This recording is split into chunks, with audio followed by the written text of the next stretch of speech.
Shalom Bapak Ibu Saudara-saudari yang dikasihi oleh Tuhan, salam kasih Kristus lewat program ini yaitu Call of Faith atau panggilan iman. Apapun kondisi yang saudara hadapi, mungkin sulit, mungkin terlalu banyak beban, tetapi percayalah Tuhan kita Yesus Kristus tidak meninggalkan kita, asalkan kita tetap beriman, tetap teguh di dalam Tuhan. Saya percaya bahwa setiap firman yang diucapkan, yang kita baca, yang kita dengar, ada kuasa Tuhan.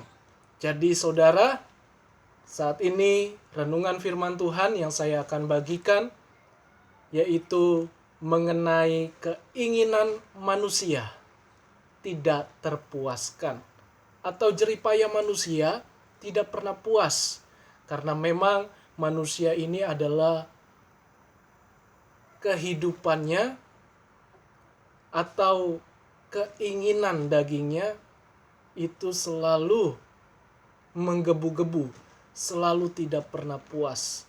Sehingga banyak manusia yang melakukan kejahatan, yang rela melakukan hal-hal yang jahat. Tetapi di dalam Kristus kita diberikan tuntunan ilahi.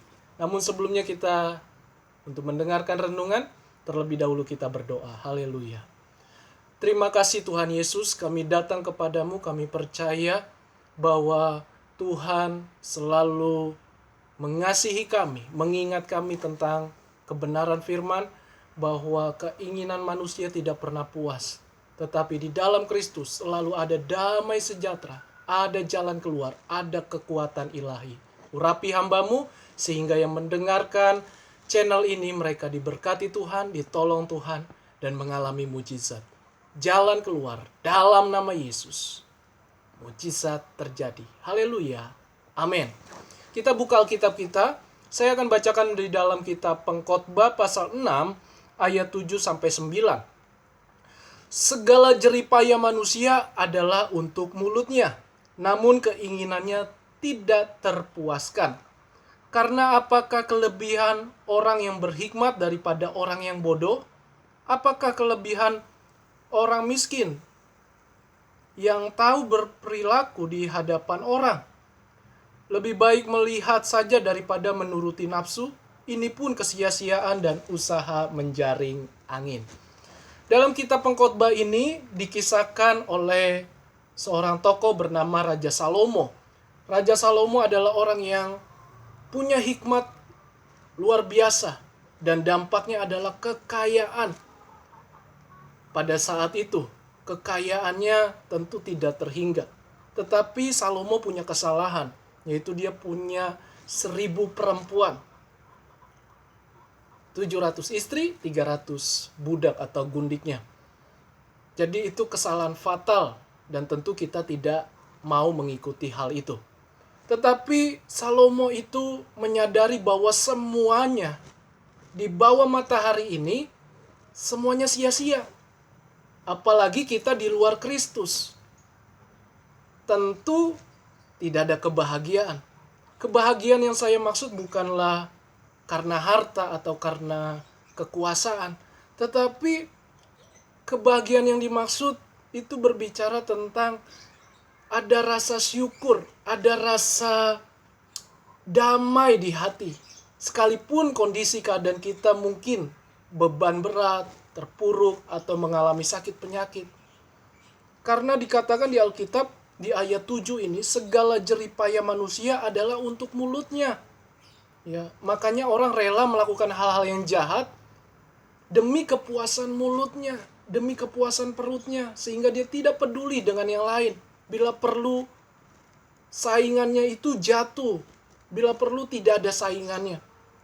Tetapi manusia tidak pernah puas. Sudah memiliki harta, sudah memiliki uang, sudah memiliki kekuasaan, sudah terkenal, tapi tidak akan pernah puas. Karena dikatakan namun keinginannya tidak terpuaskan. Karena apakah kelebihan orang yang berhikmat daripada orang yang bodoh? Apakah kelebihan orang miskin yang tahu berperilaku di hadapan orang? Lebih baik melihat saja daripada menuruti nafsu. Keinginan daging ini yang terus melonjak. sehingga membuahkan keinginan nafsu dan membuahkan hasilnya yaitu dosa, maut, kerajaan yang disebut dengan kebinasaan. Hukuman yang kekal karena keinginan-keinginan nafsu daging. Saudara, Tuhan tidak melarang kita punya segalanya. Tetapi apakah kita menuruti keinginan daging atau keinginan nafsu dunia yang membawa saudara kepada kenikmatan sementara tetapi dihukum dalam neraka yang kekal selama-lamanya? Ataukah kita belajar bahwa semua karena anugerah Tuhan, apapun pemberian, baik dalam hal sederhana maupun dalam hal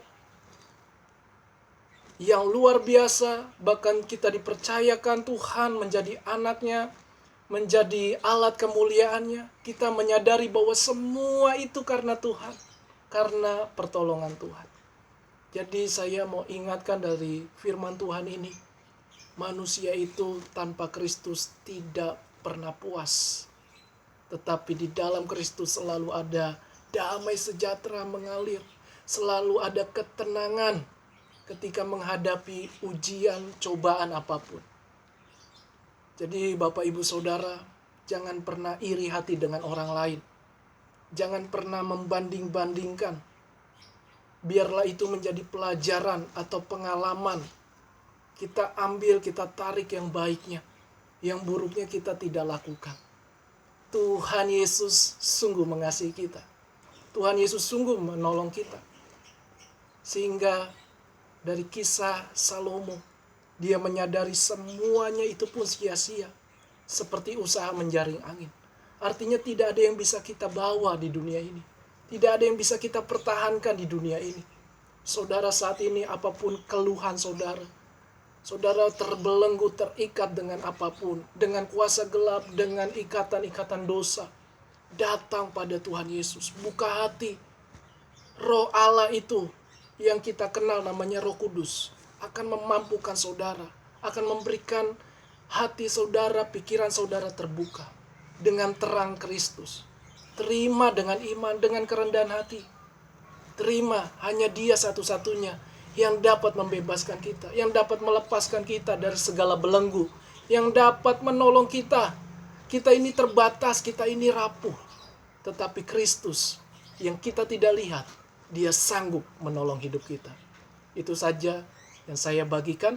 Saya percaya jeripaya kita di dalam Tuhan, keluarga yang mengasihi Tuhan, apapun pekerjaan yang saudara lakukan, saudara akan merasa puas karena Tuhan sendiri yang menyertai kita sampai Dia datang kedua kali menjemput orang-orang percaya, orang-orang tebusannya.